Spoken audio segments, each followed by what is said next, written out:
with a band. 안녕하세요. 서원대학교 융복학자 김준은 교수입니다. 자, 이번 시간에는 건강한 대학생활을 위해 알아두면 좋은 트레이닝 상식 그 두 번째, 웜업과 쿨다운의 중요성에 대해서 한번 알아보도록 하겠습니다. 웜업은 운동하기 전 우리 몸을 예열시키는 과정을 의미하고요. 쿨다운은 운동 후에 우리 몸을 운동 전의 안정적인 상태로 되돌려 놓는 아주 중요한 과정입니다. 이 중요한 웜업과 쿨다운에 대해서 한번 알아보도록 하겠습니다.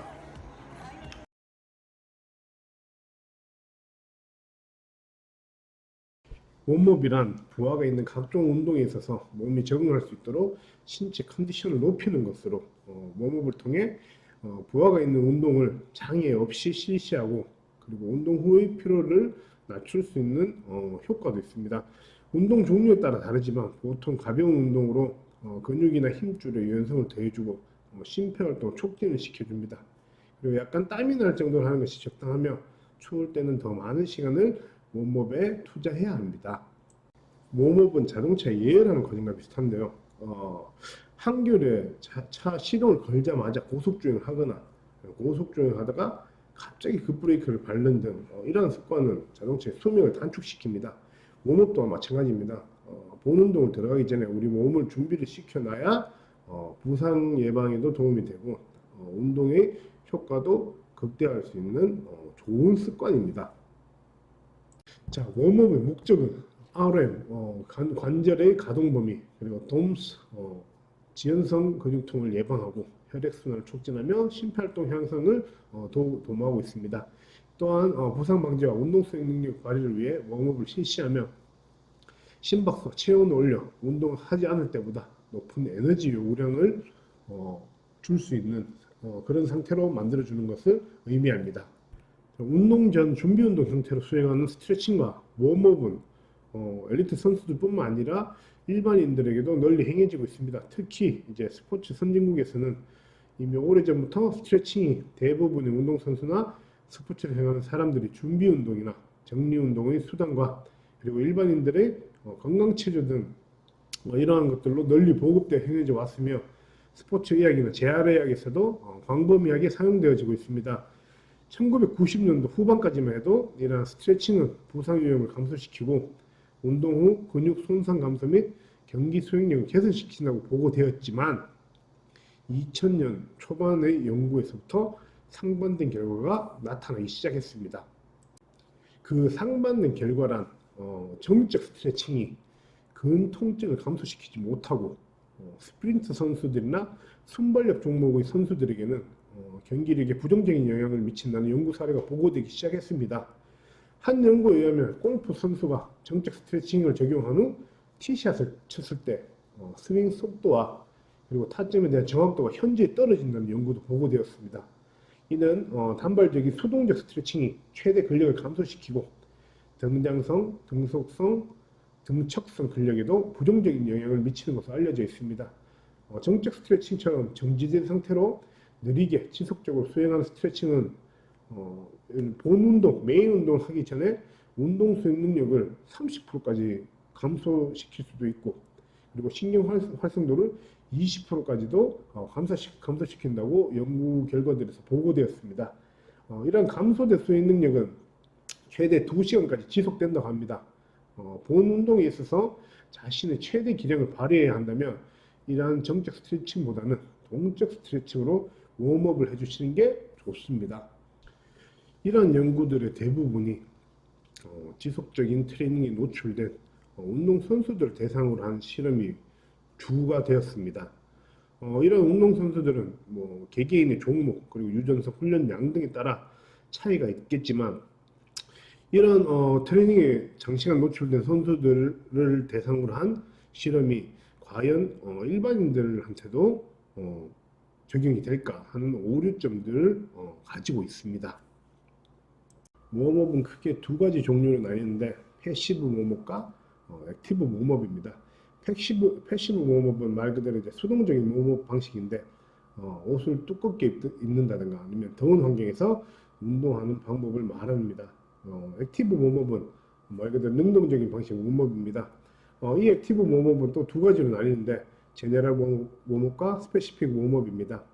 제네럴 웜업은 일반적인 방식으로 느린 달리기 또는 이제 빠른 걷기 등을 말하는 것이고, 스페시픽 웜업은 우리 몸의 특정 부위를 좀 더 자극시키거나 이완시키고 싶을 때, 예를 들면 테니스 선수들이나 그 야구 선수들이 빈 라켓이나 빈 배트를 휘두르는 행위, 또는 이제 가벼운 덤벨을 들고 뛰거나 모래주머니를 발목에 차고 뛰는 것 등을 말합니다.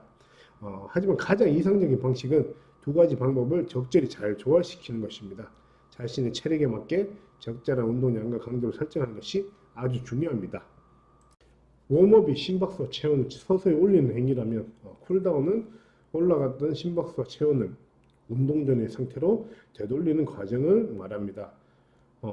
마라톤 선수처럼 심박수를 최대치 가까이 올리는 격한 운동이나 근육의 경련이 발생하거나 통증을 느낄 만큼 격한 운동 후 쿨다운의 과정 없이 갑자기 동작을 멈추고 정적 휴식을 하게 될 경우 어지럼증과 메스꺼움, 가슴 통증 등의 불편한 상황을 겪으실 수 있습니다.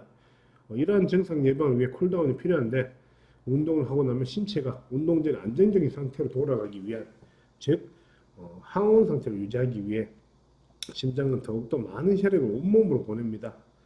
격렬한 운동이 끝나고 나면 근육, 심폐, 세포 등 인체 조직들이 최대한 빠르게 안정된 상태로 돌아가기 위한 과정으로 쿨다운을 진행해 주어야 보다 빠른 회복이 됩니다.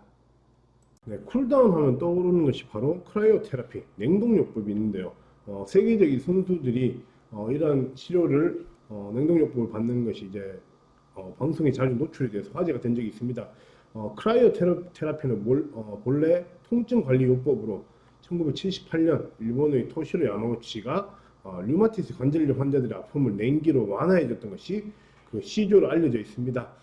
크라이오 테라피 요법은 영하 110도에서 170도 정도의 챔버에 액화 질소를 기화시킨 질소 증기를 넣은 후 가벼운 수영복이나 속옷 정도만 입고 2, 3분간 들어가 있는 방식입니다.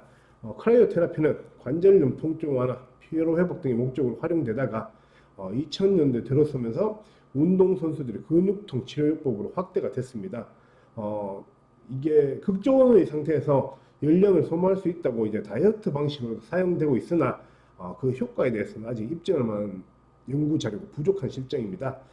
다만 크라이오 테라피는 이 치료 기기 자체 비용이 비싸고, 그리고 이제 극도의 차가운 공기에 갑자기 접촉하기 때문에 심혈관 질환 등에 유의하셔야 합니다. 또한 요즘 유명한 선수들을 이제 광고 모델로 앞서서 스포츠 기능성 화장품들이 이제 많이 이제 제품들이 나오고 있는데요. 이런 제품들은 이제 웜업과 쿨다운하는 방법이 광고를 통해서 많이 나와 있습니다.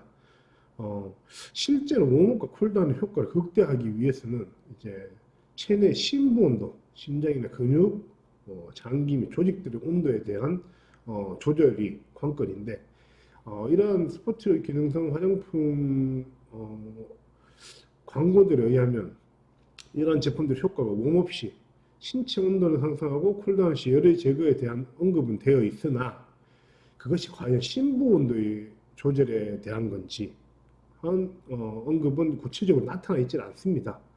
그래서 이러한 제품들 효과에 대해 맹신하기에는 무리가 있지 않을까라는 개인적인 의견이 있습니다. 운동 후 체온 변화에 대한 연구 자료를 한번 보도록 하겠습니다. 근력 운동을 통한 실험이었는데요. 15분간 허벅지 신전 운동 후 아무런 조치 없이 60분간 심부 온도와 허벅지 근육 내의 온도를 측정한 연구 실험입니다. 운동 후에 심부 온도는 0.6도, 그리고 근육 내부 온도 2.4도가 상승이 됐는데, 이 상승된 온도가 운동 전 상태로 떨어지는 데까지 60분의 시간이 걸렸다고 하네요. 다음으로는 이 연구를 바탕으로 2015년 때 이루어진 연구인데, 이건 유산소 운동을 통한 실험이었습니다. 이 연구 또한 10분 동안 트레드밀을 고강도로 이제 뛰고 난 후에 허벅지 종아리 근육의 표피 온도와 근육 내부 온도를 측정한 연구 실험입니다. 이 연구도 마찬가지로 10분의 운동 후 근육 내부 온도가 2.3도 그리고 피부 온도가 2.7도 상승이 됐는데, 이 상승된 온도가 그 운동 전의 상태로 회복되는 시간이 대략 한 60분 정도 소요가 되었습니다. 즉 운동 후에 상승된 체온이 돌아오는데 1시간 정도 시간이 소요된다고 연구 결과에서 알 수 있습니다. 네, 그렇다면 운동 후 60분 동안 어떤 방법의 쿨다운이 신체 회복에 더 나아가 다음 운동을 위한 준비에 가장 적합할까요? 현재까지 제시된 연구 논문의 결과를 이제 종합해보면 이 시간 동안 유산소 운동과 정적 스트레칭을 권하고 있습니다. 그리고 이 시간 이후 실시할 수 있는 회복 방법으로는 물 침수와 마사지가 있습니다. 권장되는 쿨다운 방법 중 하나인 유산소 운동이 있습니다. 운동 후 빠른 걷기 또는 느린 달리기 형태로 1-20분간의 유산소 운동을 하면 회복이 빨라진다고 하는데, 한 연구의 예를 들면 운동 후에 최대 약 50% 정도, 중강도 수준이죠. 50% 정도의 수준으로 동적인 휴식을 했을 경우 혈중 피로 물질의 제거가 가장 빨랐다고 이제 연구 결과가 나왔습니다. 물론 운동 후에 50% 강도 회복을 하는 것 자체가 힘들죠. 개인의 체력 수준에 따라서 40%, 30%, 20% 이렇게 강도를 조절하면서 회복하시는 것이 빠른 회복 방법입니다. 또 다른 쿨다운 방법은 스트레칭이 있습니다. 1-20분 정도 유산소 운동 후 체온과 심박수가 내려가는 동안 1-20분의 정적 스트레칭은 운동의 신체적 정신적 정리를 도와줍니다. 15에서 60초 정도의 정지 상태를 2-3회 반복하는 것이 효과적이라고 합니다. 부상이 없다면 높은 강도, 즉 스트레치 자극으로 인해 약간의 통증이 발생하는 정도의 강도를 실시하는 것이 관절 가동 범위 증가에 효과적이라고 합니다. 운동 후 규칙적인 정적 스트레칭은 근골격계 부상 예방에도 많은 도움이 된다고 합니다. 네, 또 하나의 방법으로는 마사지가 있습니다. 10분에서 30분 정도 다양한 테크닉으로 근육의 긴장과 뻣뻣함을 줄여주고 통증과 부종을 감소시키며 심리적 긴장 완화를 통해 회복을 가져올 수 있는 큰 장점이 있습니다. 다만 운동 마사지를 받을 때 운동 부위 온도가 마사지에 의해 재상승할 수 있으니 이러한 점을 주의하시고, 그리고 부상 부위 혹은 통증 정도에 유의하면서 진행하시는 것이 좋은 방법입니다. 마지막으로 물 침수가 있는데요. 20도 이하의 물에 운동한 부위 혹은 전신을 20에서 25분 정도 침수하는 것이 일반적인 방법입니다. 다만 운동 직후 뜨거운 물, 그러니까 체온 이상 37도 이상의 물에 들어가는 것은 회복에 권장되고 있지 않으니 이 점 유의하면서 진행해 보는 것이 좋은 방법입니다. 자, 그러면 오늘 배운 내용에 대해서 요약을 해보겠습니다. 첫 번째, 신체 활동 체온은 2도에서 3도 정도 올라가며 증가된 체온은 60분 동안 유지됩니다. 두 번째, 쿨다운 후에 운동 직후 최대 50%의 강도로 유산소 운동 후 정적 스트레칭을 하는 것이 회복에 효과적입니다. 그리고 회복의 방법 중 찬물 침수는 피로 회복에 도움이 되며, 그리고 운동 전 체온으로 돌아왔을 때, 몸이 안정됐을 때 부상과 체온의 재상승에 유의하면서 마사지를 하는 것이 중요합니다. 네, 지금까지 웜업과 쿨다운의 중요성에 대해서 알아봤습니다. 자, 몸을 예열시키는 본운동 전 몸을 예열시키는 웜업의 과정을 거치고, 그리고 운동 후에 빠른 회복을 위한 쿨다운 과정을 거치면서 소요되는 시간이 1-20분 정도입니다. 이 작은 습관들이 부상 예방과 운동 효과를 극대화시킬 수 있다는 거 명심하시고, 여러분들도 건강한 대학생활을 위해서 운동 생활에 있어서 웜업과 쿨다운을 잘 적용해 보시기 바랍니다. 네, 이상으로 행복합대학 김준웅 교수였습니다. 감사합니다.